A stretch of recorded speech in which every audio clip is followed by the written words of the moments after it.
जय श्री कृष्ण दोस्तों। कुब्जा को सीधा करना। भगवान श्री कृष्ण ने कुब्जा को सीधा किया। भगवान मथुरा जी पहुँचे। वहाँ राजमार्ग पर कंस के शरीर पर अंगराज लगाने वाले कुब्जा को चंदन लेकर जाते देखा। भगवान ने उस पर कृपा कर उसे सीधा करना चाहा। अनंत श्री हरि ने अपने दोनों पैरों से कुब्जा के दोनों पैरों को आगे से दबाकर उसकी ठोड़ी पर अपनी दो उंगलियां रखकर एक झटका दिया। झटका लगते ही उसका जन्म का टेढ़ा शरीर सीधा हो गया। ऐसे करुणा निधान दीनदयाल भगवान श्री कृष्ण हैं। हमारे थोड़ी सी शरीर में दिक्कत होती है, हम कितनी की दवाई कराते हैं, जरूरी नहीं है कि ठीक हो जाएगा, परंतु कुब्जा की भावना अच्छी थी।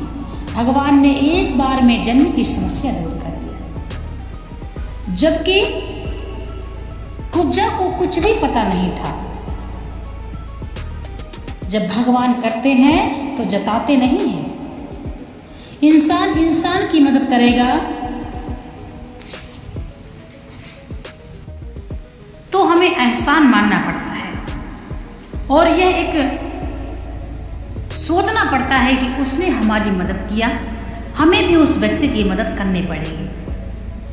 चाहे जिस चीज से हो, चाहे पैसे से हो, चाहे वस्त्र से हो, चाहे भोजन से हो, परंतु यदि आपने उसकी उस समय मदद नहीं किया तो आपको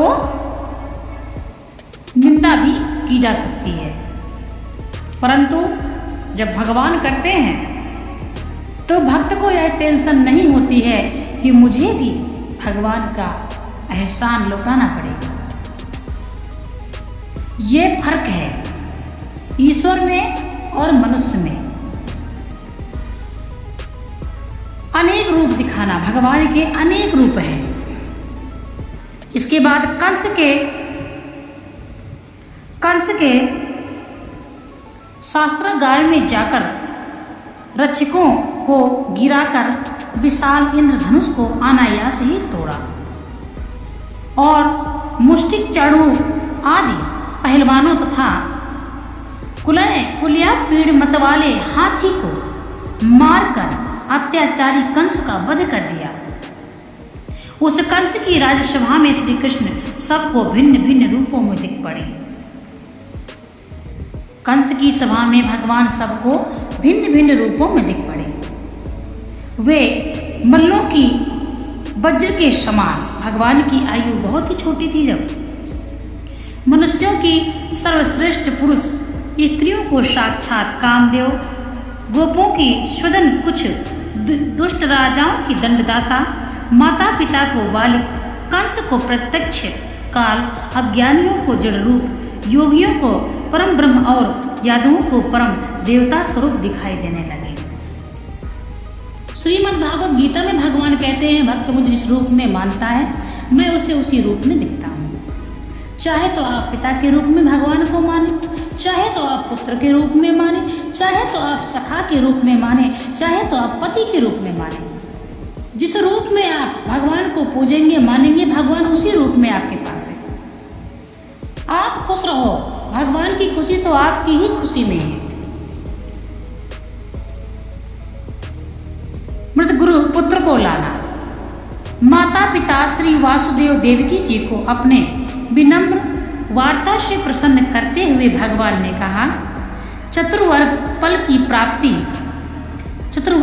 की प्राप्ति कराने वाला मनुष्य शरीर जिन माता पिता से उत्पन्न हुआ और जिनके द्वारा पाला गया, उन माता पिता के ऋण से 100 वर्ष तक सेवा करने पर भी मनुष्य उऋण नहीं हो सकता।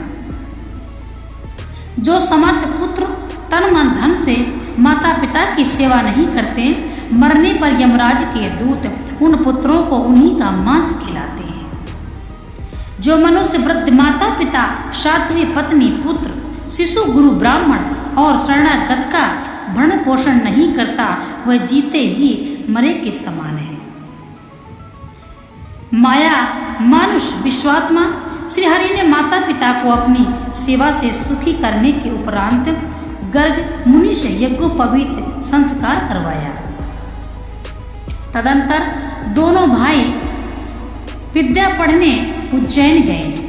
वहां वे इंद्रियों का दमन करके गुरु के परम अनुगामी और श्रद्धा युक्त होकर परम भक्ति के साथ इष्ट देव ईश्वर के सदृश मानकर गुरु की सेवा करते हुए विद्या पढ़ने लगी।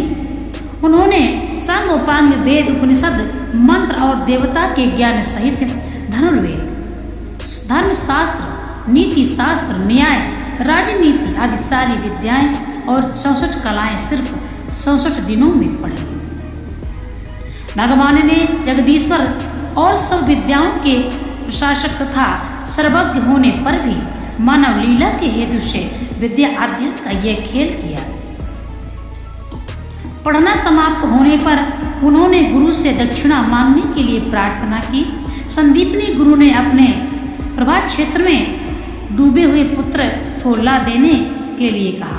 भगवान तथास्तु कहकर चले गए। जाकर समुद्र से गुरु पुत्र को मांगा। समुद्र ने कहा, देव, मैंने बालक का हरण नहीं किया, उसे तो संग रूपधारी पंचन नामक दैत्य ले गया था, वह खा गया होगा। भगवान ने जल के अंदर प्रवेश कर उक्त दैत्य का वध किया, परंतु उसके पेट में भी जब बालक नहीं मिला तब वे यमपुरी को गए। यमराज ने स्वागत करते हुए कहा, प्रार्थना की कि भगवान आज्ञा कीजिए, हम आपकी क्या सेवा करें। भगवान ने गुरु पुत्र का देने की आज्ञा की। आज्ञाकारी यमराज ने बालक को ला दिया। भगवान उसे लेकर गुरु के चरणों में उपस्थित हुए और उन्हें देखकर संतुष्ट किया। ऐसे है भगवान श्री कृष्ण का जो भक्त है वो कभी दुखी नहीं रह सकता।